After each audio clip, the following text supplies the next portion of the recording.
Hi guys, how you doing? Senior Gaming here, and in today's episode I'm bringing you Sorceress AFK, and I've got for you 10 tips for beginners. So if you're Sorceress AFK player or perhaps idle gamer, then make sure you subscribe to the channel as I post as often as possible and bring you best tips and advice. And if you enjoy what you see, then hit that like button as well. Right then guys, obviously played the game for a few days now, and I believe I have managed to squeeze 10 great tips that will definitely boost your overall power.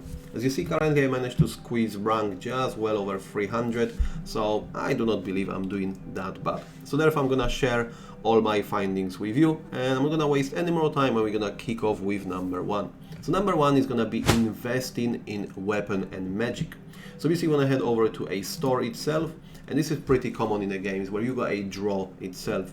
You'll be using a premium currency of diamonds, and this is where you got 6 different tabs between weapon, armor, magic, support gear, costume cards and pet cards, but you want to mainly focus on that weapon.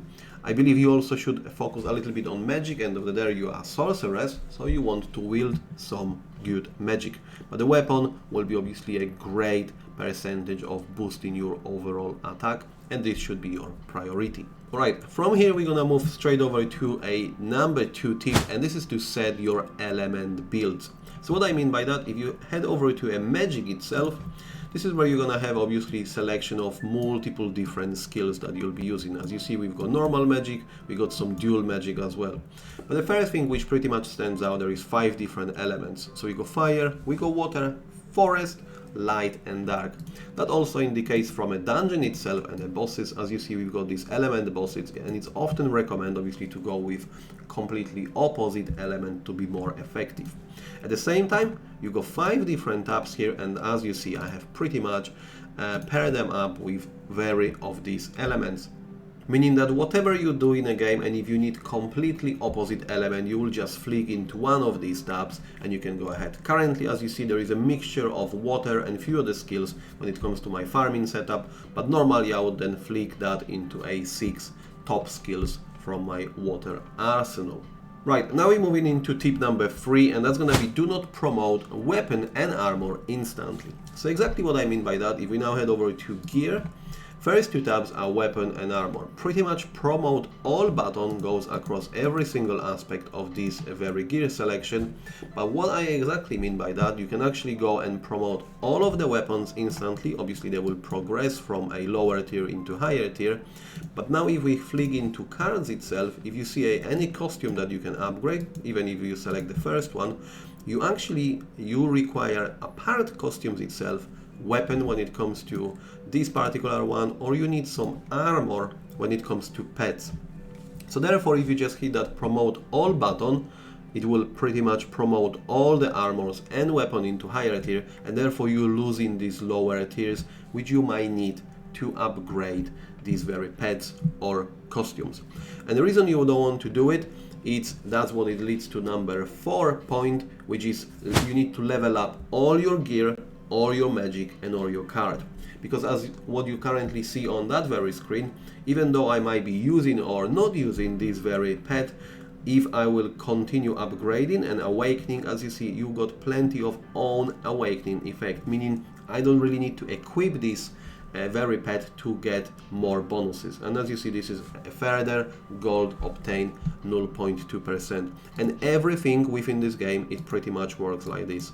If I select this costume, as you see, I'm gonna have plenty of own awakening effects, and the same principle apply to weapon and armor. So if I continue upgrading this very dark wand, as you see, I'm gonna have a plenty of own effects just by having this wand on a high level. So therefore, you should also not hesitate when it comes to whatever top weapon or top armor you've got. Keep upgrading it, because then if you flick into something stronger, you will still massively benefit from all these upgrades you have done previously. Alright, so that was tip number 4. We're gonna head straight into tip number 5, and that's gonna be stats. So when it comes to stats and spending gold, again, go a little bit glass cannon. You have to go with as much attack as possible. You will upgrade some HP in defense, as you will see that you will have capability of having good damage output, but yet again you'll be dying in some dungeons. I believe you should try to find a good balance and upgrade some of HP and some of defense, but definitely attack attack speed and critical damage. When it comes to unleashed magic, definitely recommend to go for a critical chance and a movement speed. It's pretty crucial as well, as this will obviously help you farm efficiently.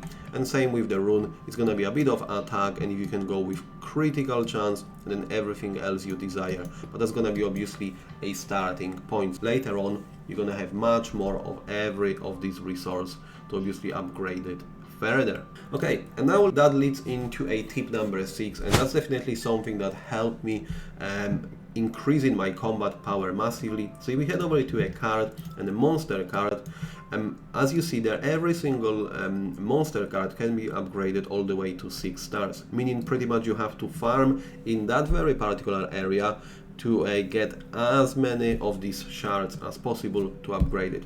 And pretty much what I've done, when I have landed on, I think, chapter 3, I have then very quickly returned to chapter 1 and then try to max it out.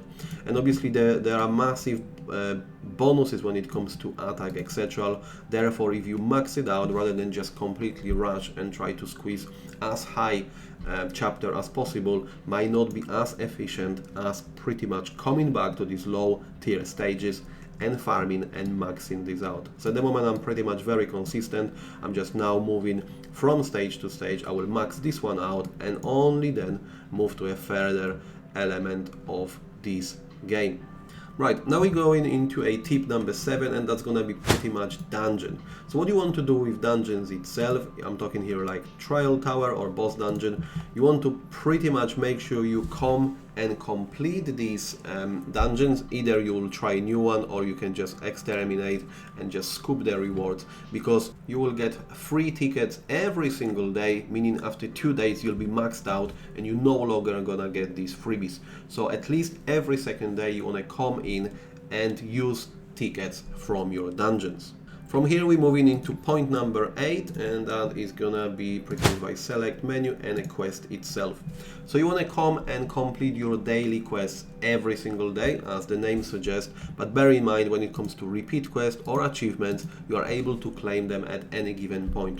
So basically where I'm going with it, you don't want to waste opportunity and miss out on all these precious diamonds, so you want to come here and do these quests every single day. And pretty much I believe it takes about 5 minutes max to actually complete all of these daily quests, so it's a no-brainer. You can always log in and squeeze these ones out. Now we're gonna move into point number 9, and that's gonna be obviously participate in events and try to max them out. So currently we've got event obviously with Halloween, and there is a store where you're able pretty much to collect these shards and exchange into pumpkins, or you can just purchase things with these very shards of the pumpkin already.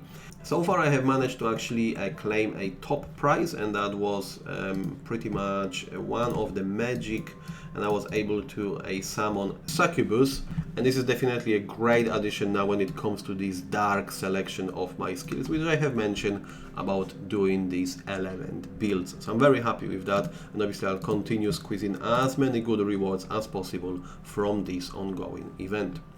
And then finally, tip number 10, obviously every single time you return to the game and you actively playing, go ahead and obviously boost yourself with these blessings. This is absolutely for free, you have to watch the ads, and I like it in this game that pretty much you finish one ad, you jump into another. Sometimes some games have this few seconds delay where you have to wait actually for the next ad to load up. Here we go, no problem, you're able to squeeze. This is pretty much 2 to 3 minutes and you got all of these ads up and running.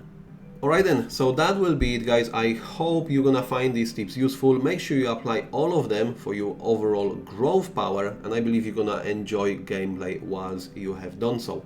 So that will be it for today. Thank you very much guys for watching, and as always, I will see you next time.